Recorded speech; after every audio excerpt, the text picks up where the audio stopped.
tokratni oddaji v sklopu kampanje Vsi smo Kranjska Gora predstavljamo Pavla Skumavca, Fabrčana, sicer začetnika lednega plezanja v Mojstrani, ki se je, preden je postal ustvarjalec ledenih skulptur, ukvarjal z mnogo rečmi, med drugim tudi ornitologijo oziroma preučevanjem ptic. Ko sem pač naredil šolo v Ljubljani, je bilo treba narediti in tam sem šele videl, koliko ptic je v Sloveniji, koliko je častnih, koliko je pa poselivcev. No in to mi je pritegnil, ki je prijatelj tudi to delal in potem sva več let skupaj bila, potem sem tudi sam. Bil si kar precej uspešen, ujel si tudi ptico, za katero je veljalo prepričanje, da je izumrla. Takrat v tistih časih je bila laška konošpalca, je bila pač, so rekli, da je težko ulovljiva in da jo sploh v naših krajih že dolgo niso videli. No in jaz sem jo res takrat ujel v Jažovem domu, tam za spomenikom.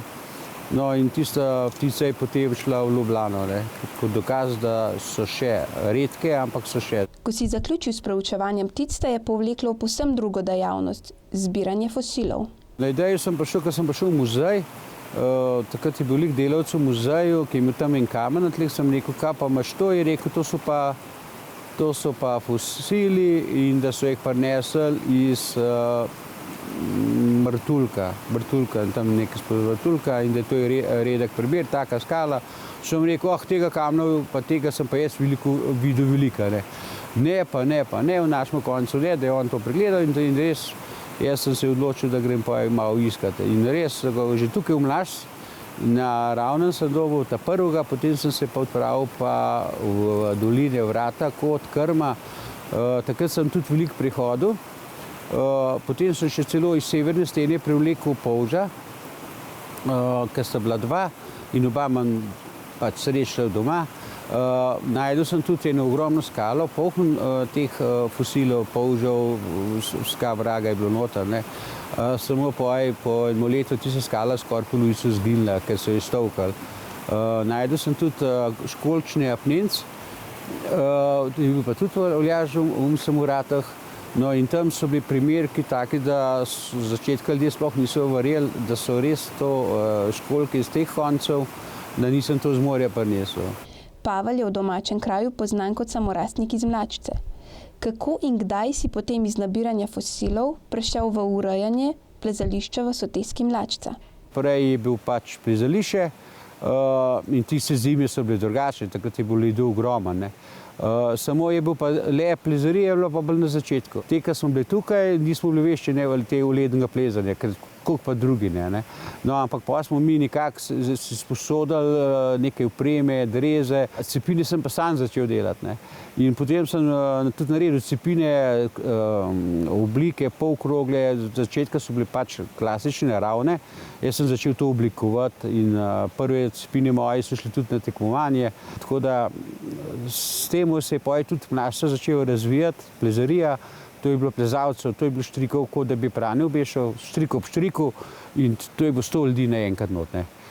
In takrat so pač bili drugačni časi in plezalci so bili drugačni, bolj kulturni, bolj vedeli so, kaj počnejo. Vsi so se učili. Tudi čaj smo mi vodili, čeprav smo znali samo spini zabijati.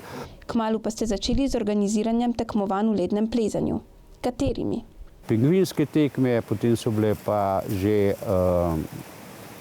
te slovenske pokali, pa mednarodni svetovni pokal, pa ni da ni. Zdaj Humarjev memorial, potem tekme za vsak dan, nekaj takega. Tako da se skozi nekaj, kar se tega dogaja.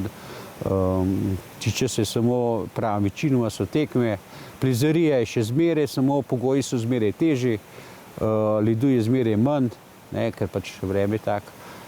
Za prihodnost lednega plezanja je vprašljiva. Razen to, da bojo po skalah leze s cepini. To pa imamo tudi novo smer narejeno, imamo pač in zdaj hodijo že tudi polet plezati. V Mlačci so se kalili številni slovenski alpinisti, med drugim tudi Tomaž Humar, ki je skozi leta postal Pavlov dober prijatelj. Somažno so se spoznava pa pred Delegirjem, je prišel enkrat tukaj gor, eno zimo prej, pa je samo nekaj skakal tukaj, pa korajžen bil, pa kar nekaj izprobaval, pa sem jaz rekel, to pa nav šle delo. Ja, pa samo probe bil, ne. Samo nisem pa vedel, da je pa vzada televizijska ekipa, ne, in takrat bolj slabe stike sem imel s te televizijicami, ne.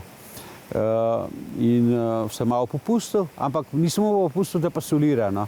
Čeprav takrat je en kader tam ta zadnji gor v Slapo lučka, ne, je pač soliral, ker smo mi tudi že solirali tam, ne. Tako da takrat so se pa bolj kooperativa, potem pa od takrat naprej so se pa samo še večkrat srečala, dobila tlele in tukaj so ogromen časa sva prebila tukaj, ne. Tudi njegovega sina je pripeljal, ki je bil še čist majčken, tako da sem ga jaz meril, on je pa lahko plezal, ne, ker pa tudi družinski prijatelji smo pa nastali zaradi tega, tako da bili smo skozi skupaj, no, in tudi plezala sva skupaj v narav poj, sploh pa po nesreči, ne, ker so veliko stikov imela, midva že pred nesrečo, mislim, pa po nesreči, tako da po nesreči pa večinoma časa bil ta prve korake, pa to je vse tukaj naredil, ne. Ker jaz sem bil sam poškodovan in sem mu pač predlagal tisto, kar sem jaz delal, no. Ker vem, za njega je bilo to hudo, ne. Ampak je vztrajal in sva izprobavala vse, tako da po enem času, no, je pa tudi on splezal in takrat je bil vesel, je tulil kot ta malo otrok, ne, in potem čez 2-3 dni sva že plezala Piričnik, ne, Luciferja, potem pa z Luciferja sva šla v Piričnik, pa spet čez 2 dni v Piričnik, pa sva šla na Vade, pa te stvari smiri, to pa nam govoril, ampak sva to lezla skupaj, no, ampak oni se pravi, bil za 10 razredov hujš, tudi rekel je, če grem z njemu na ven, ne, pa sem rekel, da ne, ne, pač nimam z njemu kaj, ne. On bi na vrh pošel, jaz še štartov ne, tako da je brez veze, ne. Sem rekel, le, tukaj lahko, drugače pa ne. Že 18 let organiziraš in ustvarjaš žive jaslice v ledu. Od kje je ideja? Gor na koncu te soteske je ena velika jama in je prišel enkrat na idejo, mislim, sem videl te sveče in sem rekel, tle bi pa fajn, če bile jaslice stale, ne. In res, naslednje let smo pač že izprobavali to, ampak poj bo pa vse drugače, ne. Mi smo to vse pripravili, samo potem je rečeno, da je to prenavaren in je ta stvar čakala potem še en let. Ko smo pa najdel, takrat sem se pa jaz poškodoval in smo najdel rešitev, da bi pa tukaj bila, ne. In na tem mestu, ki so zdaj jaslice, so bile prej pač druge, ne. In tukaj smo začeli, ni bilo pač, noben ni vedel, kaj počnemo, ne. Bil je samo reklama za led, jaslice v ledu, ampak začetek je bil težak, ne, pač vsi smo bili amaterji, ne. Razen tak je bil Andrej, je bil kaplan, je pripeljal otroke in smo kar zalaufali. Scenarij je bil pa tak, ne, rojstvo, smrt, pa spet rojstvo, tako da noben ni vedel, zakaj se sploh gre, ampak obiska je bilo, takrat, ta prvo let smo imeli 11.000 ljudi, ne. Potem pa še nekaj časa sem še jaz scenarij pisal, potem je Nataša Cotman prišla in od takrat pa se je pa že prek 300 predstav je bilo, ne vem koliko, čez 300 tudi igralcev bilo. Ko takole opazuješ Pavlovo ustvarjanje z vodo, se zdi, da je to zelo preprosto, a resnica je precej drugačna. Tole pomeni zdaj, da imam jaz pavzo. Drugače pa tole moraš premikati. To je treba na milimeter ciljati in menjati nastavke. Tudi cevi treba zamenjati, vse je, pritiske treba zamenjati. In tako se vreme se pač spreminja na uro. Včasih je lahko na -6, čez 3 ure pa +2. In to moraš skozi spreminjati, da bi zdaj enemu to dal, ne, pa bo ga čez 2 ure prišel pogledati, bi videl, da on ledu nima, ne, ker voda je pretopla. Ozračje pa isto, ne, tako da, kakor narediš, je narobe. Ampak moraš iskati rešitev. Zato pa sem skozi poj v ledu, ne, in sprobavam, in naklone, in količine vode. To je težko, mislim, dolg let nucaš, ne. Pa še sam se najdem, da sploh ne vem, kva delam, ne. Ampak nekaj rata, ne. Če ne pa vem za naslednji let, ki pa je še huje, ne. Na vprašanje o količini ledu v ledenem kraljestvu oziroma v soteski Pavel v smehu odgovori. Ja, jaz mislim, če bi ga zmanjšali ali pa zravnali, na 2 cm bi pokrili celo dolino. To ga je, kadar je pač Ker predstavljajte si, da tam gor je 45 metrov, pa če je debelina 3 metre, pa je še en slab, ki je tudi čez 40 metrov, pa je 1 meter, potem so pa tlele še 2-3, ki so pa tudi večinoma vsi čez meter. In to, če daš plosko, narediš. Ko ga bo pa v vseh letih, bi pa kar veliko stvari pokril s temu. Pa ledena dežela, pa jaslice, pa to.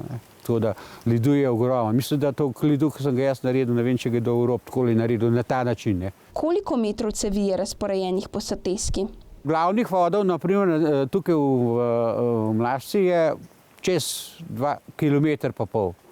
Potem so pa dodatne preklopi, tiste, ki pa tudi skoraj par 100 metrov. Tako da vsak let se to nekaj dodela.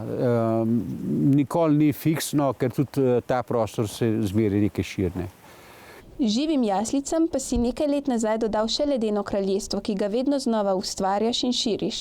Zraven jaslic je še pač ledena dežela. In to, da začneš oktobra, moraš že delati, moraš že vse pripravljeno. To se pravi, vse cevi treba navoditi, elektriko obnoviti, cevi obnoviti, potem če je scenarij, treba pač objekte postaviti, naprimer hiške za igro, materijale, ki jih nucajo potem na igr. In del se konča, ki je ta prvi dan programa, kar se tiče tega dela. Dela se pa skozi 24 ur na dan, pač, ker je enkrat hladno, je treba pač začeti delati. In ker pač mraza ni več, je pa treba te temperature, kar so, izkoristiti, tako da, ker je voda topla, pač skozi premikaš tele stojala in hodiš gor pa dol in potem te pride od juga, pobere, tudi po 7-krat je že vse pripravljeno za program, pa zgine let, kot da nikoli ni bil. Začetka je bilo malo hujš, ker je bilo pač sama kovina in tisto je bilo grdo, ampak če drugače ne gre več, no zdaj drugače je pač več v lesu, tako da to je še rešitev. Dela je pa ogromno, to se pravi, posod moraš, naprimer jaz moram posod biti, vse moram vedeti, ker sem sam, če pride do okvare, moram točno vedeti, kje je. Pa je to kaj na vhodu, a pa pri izviru, to se pravi 500 metrov višji gor. In vse napeljave, vse moraš človek vedeti in moraš se obrniti, če ne moraš nič narediti.